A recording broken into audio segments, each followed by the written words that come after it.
जितनी भी बंगाल की जनता है सबको नमन है और जय श्री राम, जय बांग्ला, जय बंगाली। 23 तारीख की मेहंदी हल्दी हुई है उसकी 29 तारीख को और 4 तारीख को जनता ने उसकी विदाई कर दी, क्योंकि बेटियों को हमारे यहाँ पे रखते नहीं है घर पे, उसको बांग्लादेश भेजने का काम कर दिया। तो बेटा थोड़े टाइम और बच लो, थोड़ा टाइम और छुप लो और जितनी आगजनी करनी है कर लो।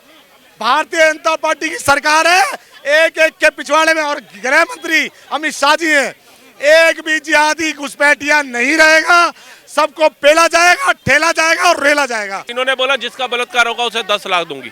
अगर यही इन्होंने काम किया होता कि जंतर मंतर आके बैठते कि within week, within month के अंदर अगर कोई बहन बेटियों का शोषण करता तो उसे फांसी की सजा हो, तो शायद ये चुनाव नहीं हारती।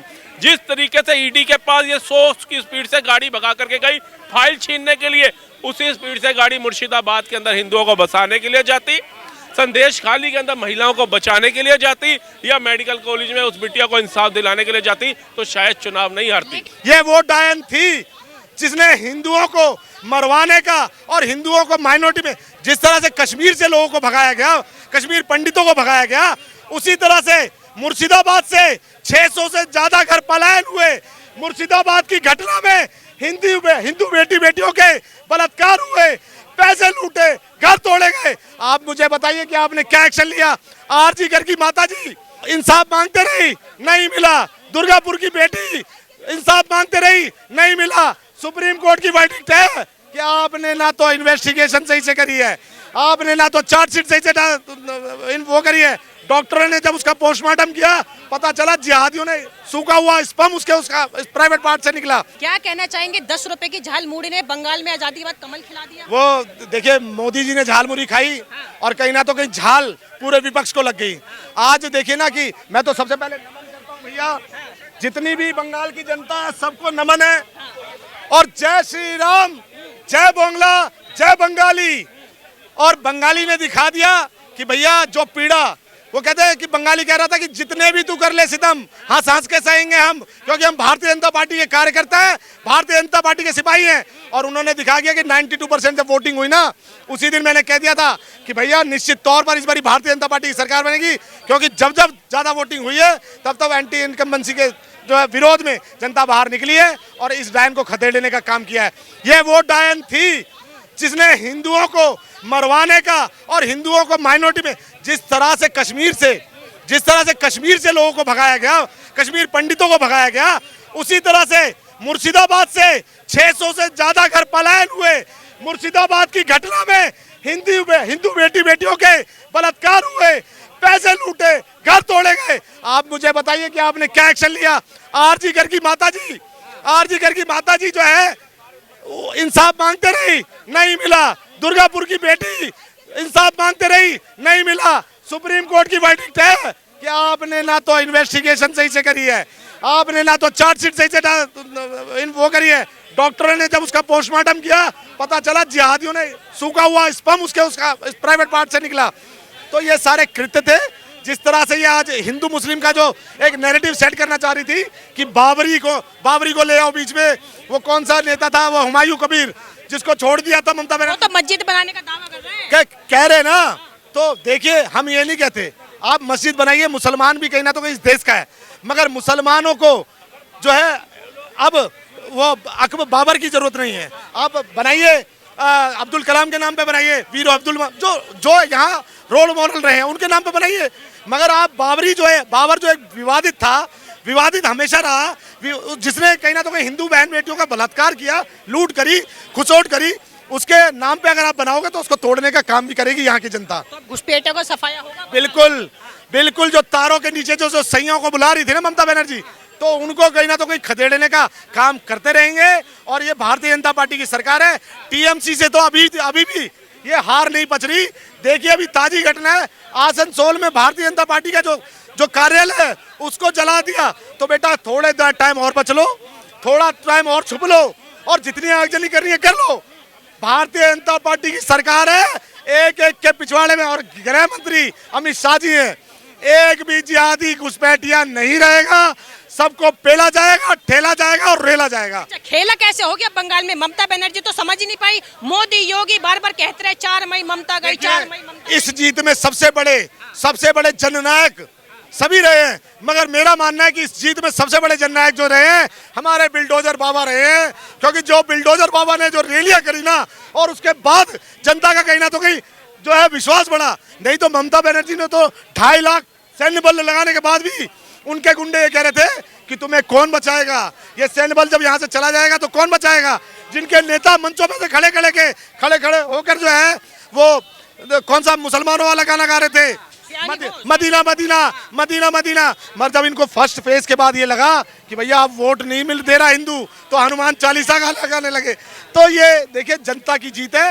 ये बीजेपी और ममता की लड़ाई नहीं थी, ये जनता वर्सेस ममता की लड़ाई थी, जिसमें कहीं ना तो कहीं जनता जीती है। 23 तारीख की मेहंदी और हल्दी हुई उसकी 29 तारीख को, और 4 तारीख को जनता ने उसकी विदाई कर दी। क्योंकि बेटियों को हमारे यहाँ पे रखते नहीं है घर पे, उसको बांग्लादेश भेजने का काम कर दिया। देखिए, आज़ादी के बाद हमने ऐसी ऐसी चीज़ें भी देखी थी जो भगवा को ख़त्म करने की सोच रखती थी, लेकिन आज 2014 के बाद से लोग कहते हैं ना कि शायद हम अब आज़ाद हुए हैं। अगर रियलिटी में आप देखोगे, आज़ादी तो हमें 1947 में मिल गई थी, लेकिन अगर वाकई में सोचोगे क्या मिली थी, और मिली थी जिन लोगों ने अपनी शहादतें दे दी, जो फांसी के फंदों पर लटक गए, जिन्होंने आज़ाद हिंद फौज बना दी, क्या उनको या उनके परिवारों को सम्मान मिल पाया इस भारत देश के अंदर? क्या पूर्ण रूप से हम आज़ादी के बाद भी शांतिपूर्ण तरीके से रह पाए? क्वेश्चन आएगा और उसका आंसर होगा नहीं। भारत में बोला गया सरदार पटेल के द्वारा कि पाकिस्तान तो इन्होंने ले लिया, पैसा भी मत दो, लेकिन गांधी जी के कहने पे दिया।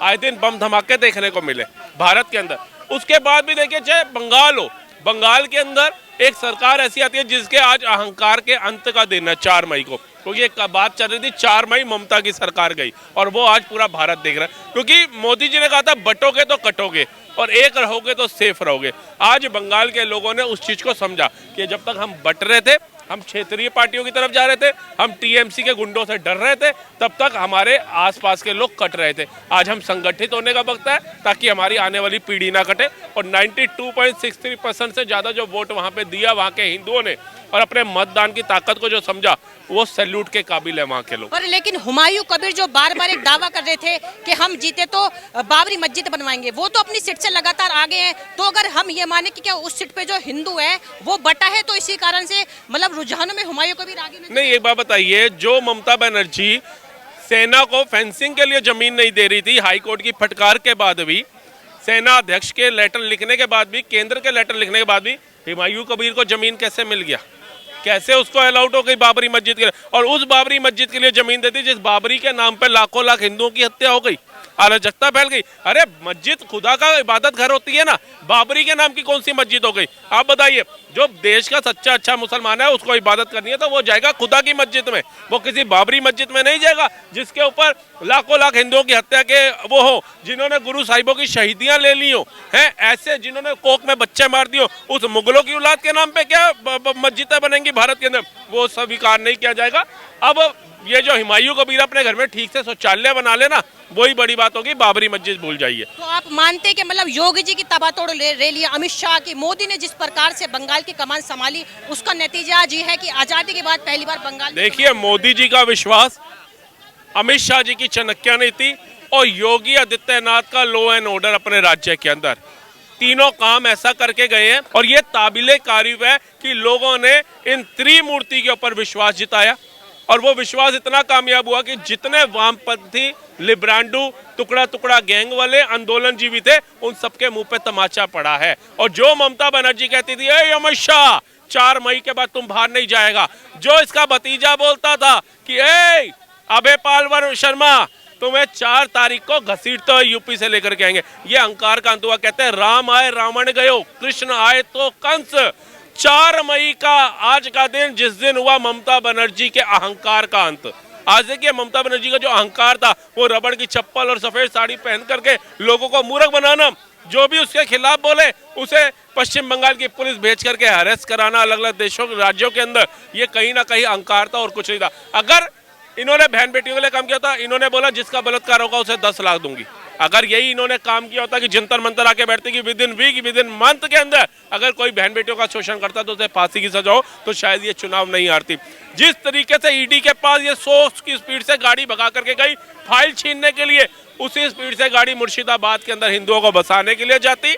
संदेश खाली के अंदर महिलाओं को बचाने के लिए जाती या मेडिकल कॉलेज में उस बिटिया को इंसाफ दिलाने के लिए जाती तो शायद चुनाव नहीं हारती। लेकिन इनको तो हिंदू दिखता ही नहीं था। बंगाल में हिंदू कह रहे हैं जय श्री राम नहीं बोल सकते। एक्चुअली में मैं आपको सच्चाई बताऊं, इस पूरे भारत के अंदर जहां जहां अलग समुदाय के लोग हैं जो कलाम के विचारों पे नहीं चलना चाहते, कसाब के विचारों पे चलना चाहते हैं, उन लोगों ने अपने बाप की जागीर समझ रखा है भारत को।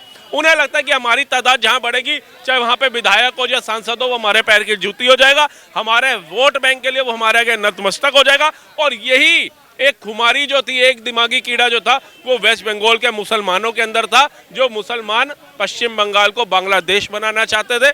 उन्हें ये लगा था ना हिंदू कभी एक नहीं होगा, हम एक हो जाते हैं।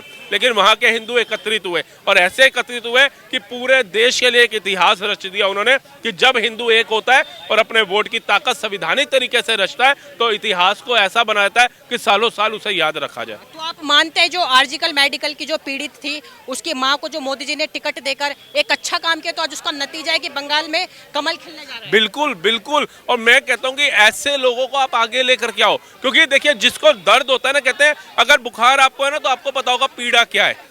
आप गोली खा रहे हो, आपको 10 लोग सजेशन दे देंगे, ये वाली खा ले, वो वाली खा ले, फलानी खा ले, वो कर ले। आपको कहे यार मुझे पीड़ा हो रही है, मुझे पता है कि मेरे को आराम आ रहा नहीं आ रहा। उसी तरीके से वो बच्ची जिस माँ ने अपनी खोई, उसे पता था कि मैंने उसको न्याय कैसे दिलाना है। वो बेचारी फाइनेंशियली इतनी अमीर तो नहीं थी, लेकिन अगर वो सत्ता में आती है तो वो एटलीस्ट विधानसभा में खड़े होकर के एक ऐसे कानून की मांग कर सकती है जिसके अंदर अगर किसी के ऊपर बलात्कार का आरोप है और वीडियो साबित कर रही है कि बलात्कारी ये है, तो कन्हैया लाल के हत्यारों की तरह उन्हें बेल ना दी जाए जो वीडियो में काट रहे थे, उन्हें तुरंत फांसी में लटकाने का फरमान जारी होना चाहिए। या योगी आदित्यनाथ की तरह ऐसा सीएम इस समय पश्चिम बंगाल को देना चाहिए जो ऑपरेशन लंगड़ा चलाना बखूबी जानते हैं। तो योगी जी तो कह चुके हैं सभाओं में कि अब टीएमसी के गुंडाओं का सफाया होगा। मैं तो चाह रहा हूँ कि अब हेमंत बिस्व शर्मा, योगी आदित्यनाथ जैसे हमारे को मुख्यमंत्रियों की जरूरत है हर एक राज्य के अंदर, क्योंकि ये जो गुंडे हैं ना, कसाब और अफजल गुरु की सोच वाले, यासीन मलिक की सोच वाले, ये सोच रहे हैं कि हम आतंक फैलाएंगे, हम हिंदुओं की हत्या करेंगे, बलात्कार करेंगे।